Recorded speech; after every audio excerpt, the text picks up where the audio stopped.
آج ہم drama serial من مست ملنگ کے بارے میں بات کریں گے۔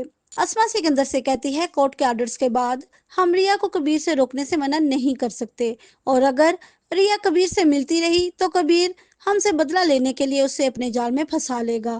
اس کے لیے ہمیں کچھ ایسا کرنا ہوگا کہ ہم عدالت کی نظر میں سچے بھی ہو جائیں اور ریا کبیر سے بھی نہ ملے۔ سکندر اسما سے کہتا ہے ایسے کیسے ہو سکتا ہے؟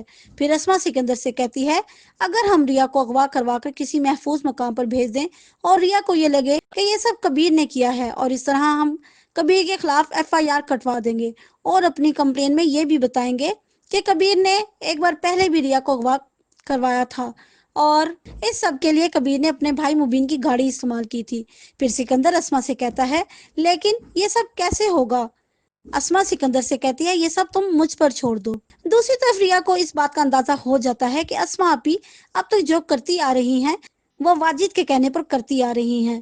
پھر ریا کبیر کو کال کرتی ہے اور کہتی ہے کبیر مجھے واجد پر شک ہے، وہ نہیں چاہتا کہ ہم دونوں اکٹھے ہوں، میں نے خود اپنے کانوں سے ان سب کی باتیں سنی ہیں، کبیر تمہیں واجد پر نظر رکھنا ہوگی۔ دوسری طرف وفا سمجھ جاتی ہے کہ اب میرے بعد ماں بینا مرحا کو بے وقوف بنا رہی ہیں، لیکن میں اس طرح مرحا کی زندگی برباد نہیں ہونے دوں گی اور ماں بینا کی تمام چالیں ناکام بنا دوں گی۔ پھر واجد بھولا کے ذریعے ریا کو گھر سے اغوا کروا لیتا ہے اور اسما ریا کو بچانے کی کوشش کرتی ہے تاکہ ریا کو یہی لگے کہ یہ سب کبیر کروا رہا ہے۔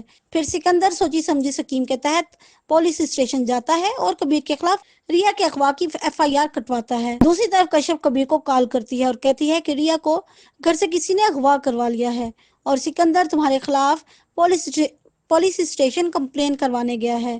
یہ سن کر کبیر پریشان ہو جاتا ہے اور کشف سے کہتا ہے میں اپنی بیوی کو بھلا اغوا کیوں کرواؤں گا؟ پھر کشف کہتی ہے میں جانتی ہوں، اس لیے جو کرنا ہے جلدی کرو کیونکہ ابھی پولیس تمہیں اریسٹ کرنی آتی ہوگی۔ پھر کبیر اپنے دوست کاشف کو کال کرتا ہے اور کہتا ہے مجھے جلدی سے تم دربار آ کر ملو۔ کاشف اور ثاقب دونوں دربار پہنچتے ہیں اور کبیر پہلے سے ہی وہاں موجود ہوتا ہے۔ پھر کبیر تمام بات بتاتا ہے اور کہتا ہے مجھے ریا نے کہا تھا کہ واجد پر نظر رکھو اور مجھے لگتا ہے کہ یہ سب واجد نے کیا ہوگا اور شاید اس میں اسما اور سکندر بھی شامل ہوں تاکہ وہ ریا کو میری طرف سے بدظن کر سکیں۔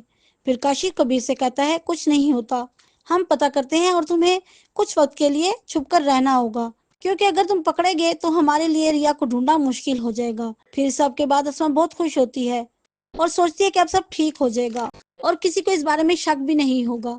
دوسری طرف ماں بینا مبین کے نکاح کی تیاری میں مصروف ہوتی ہے کہ پولیس انسپکٹر کبیر کو ریا کے اغوا کے جرم میں اریسٹ کرنے آتی ہے تو ماں بینا کی خوشی تو کہیں غائب ہی ہو جاتی ہے اور وہ مبین کو دیکھتی رہ جاتی ہے۔ پھر واجد سکندر کو بتاتا ہے کہ مبین نے کبیر کی ضمانت کروا لی ہے اور اب کہیں ایسا نہ ہو کہ کبیر ریا کو ڈھونڈتے ڈھونڈتے یہاں تک آ جائے، اس لیے تم پولیس کے ساتھ ریا کو بازیاب کروا کر لے جاؤ کیونکہ ہمارا مقصد صرف ریا کو کبیر سے بدظن کروانا تھا، سو وہ ہم کر چکے ہیں۔